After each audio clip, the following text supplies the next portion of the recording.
Hey guys, it's Cameron here with Emerson House Buyers. Every week I bring you tools, tactics, strategies, lessons I've learned, things that have helped me build up a sizable rental portfolio in about 2 years and now manage that portfolio. This week I'm taking a question from a subscriber. He asked, can you make a video showing how you determine if it's a deal or no deal for a rental? It's a deal or no deal for a rental. What tools do you use to determine if it's a good deal?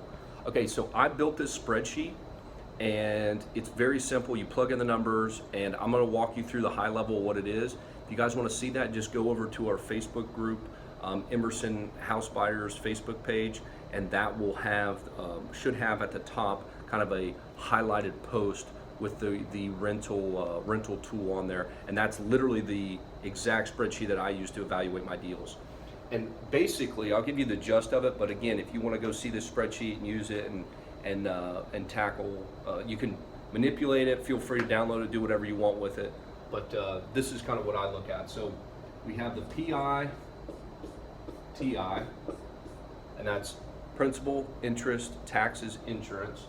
So let's just say that's $1,000 a month. We'll have the rent. We'll just say, and again, I'm just pulling numbers out of my wazoo here, but let's say that's $2,000 a month.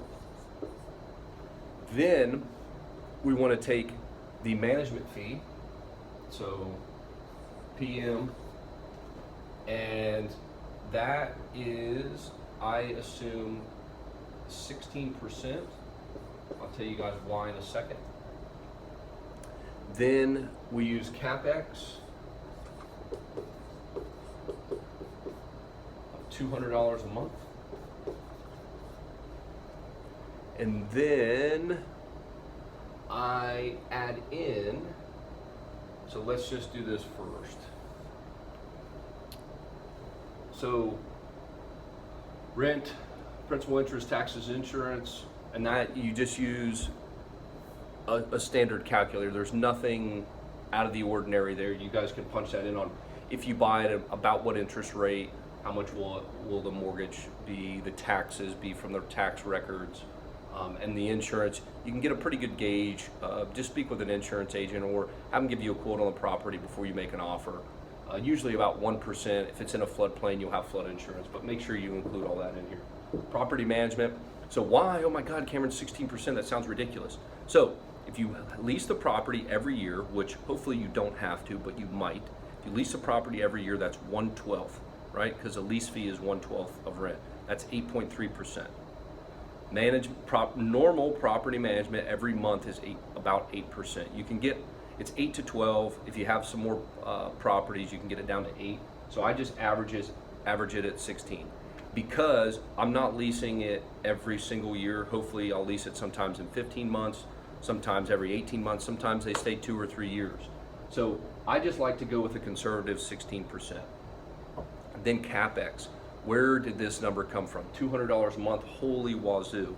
So that number is basically a summation of all the capital improvements or capital expenditures that you have to make on the property to keep it up to code and to basically usefulness. That's a roof every so many years, that's AC every so many years, that's a hot water tank every so many years. And I'll tell you, you'd be really surprised at how close that number is. Things break, I mean, it happens. You have to paint, you have to redo carpets, you'll have to redo flooring. It happens that way. So I think it really comes out to about 180, but I always just round up to 200 because if it's that close on the deal, I won't do it.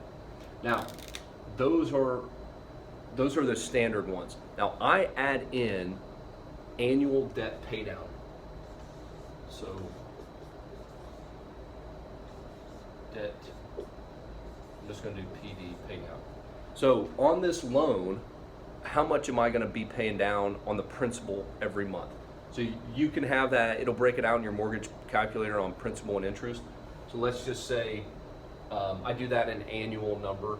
Let's just say it's $2,000 a year for the first year.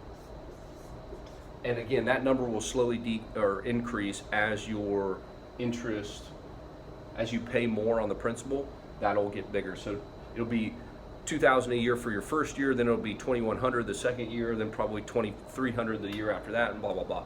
So it'll get your annual debt pay down will get more and more, or larger and larger. So, and then the appreciation. And I always use 2%.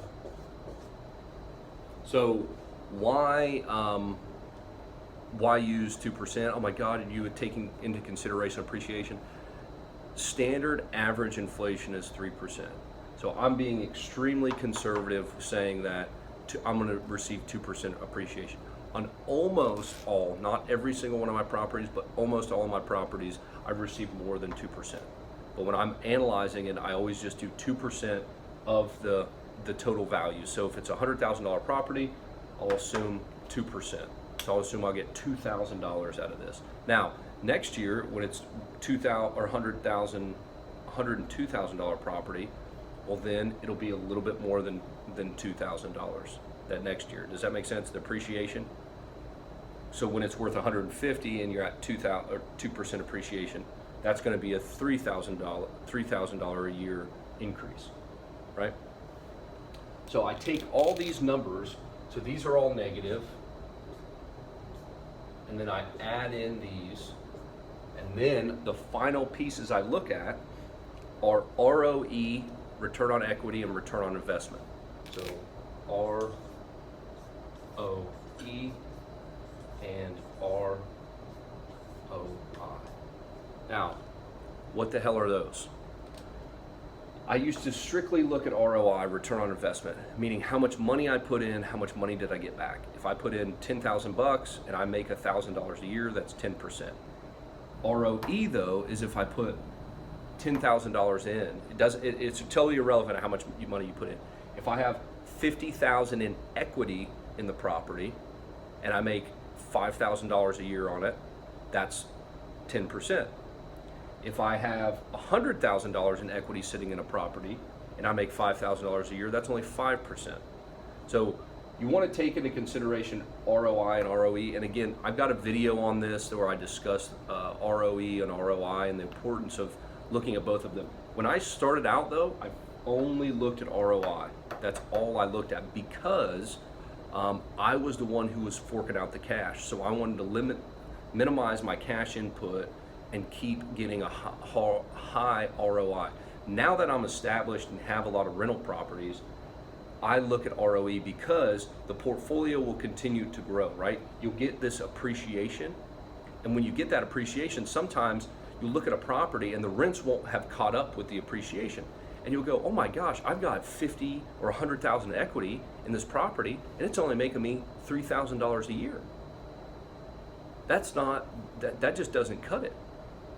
So these are the main numbers I look at to answer your question. These are the main numbers I look at, and this is how I go through my analysis.